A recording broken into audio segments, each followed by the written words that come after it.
Ico ni ikimenyetso ca mbere sinamusiga cerekana yuko byanka byakunda tuzotsinda kandi nyankamugayo zirahari. Ngize nki nidusangwe senere. Twifuza imyaka 5 yonyene muzodupime muri iyo myaka 5.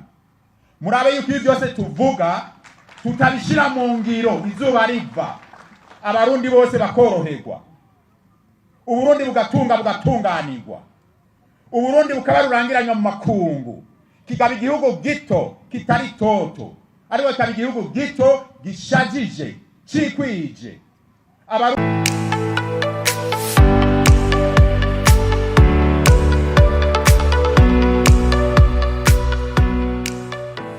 Mwina ntara ya Butanyerera igizwe n'amakomine 8 tubijeje naho mura biruko byagenze uko mubibona tuzotsinda 100%. Iki kimenyesha n'ikiki nuko mu makomine agize intara ya Butanyerera 8 mu baje n'amakomine hose twaritoje uko ari amakomine 8 mu bashinga amateka uko ari amakomine naho nyene twaritoje. Ico ni ikimenyetso ca mbere sinamusiga cerekana yuko byanka byakunda tuzotsinda kandi nyankamugayo zirahari. Ngize nki nidusangwe senere.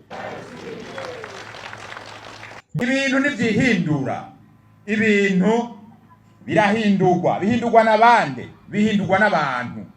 Nimugurura amaso barundi mwe kuri ico gitambara kibahumye amaso, gende mubwire bene wanyu, mubwire abakunzi banyu, mubwire imiryango yanyu, mubwire bari mu migambwe yose buguruka amaso.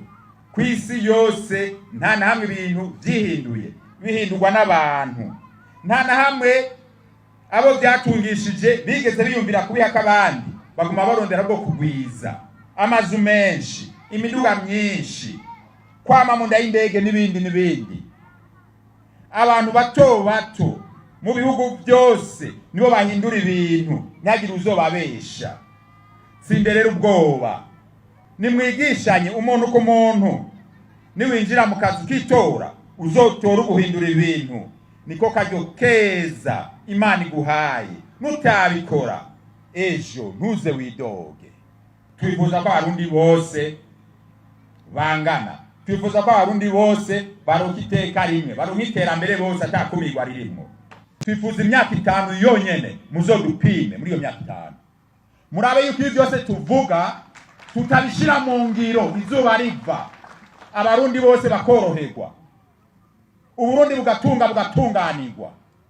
Uburundi bukaba rurangiranywa mu makungu. Kikaba igihugu gito kitari toto. Ariwe kikaba igihugu gito gishajije cikwije. Abarundi bose birakamwo. Nimba amakungu ziza zikakinezerwamo, zikabona ko ari igihugu gikwije byose.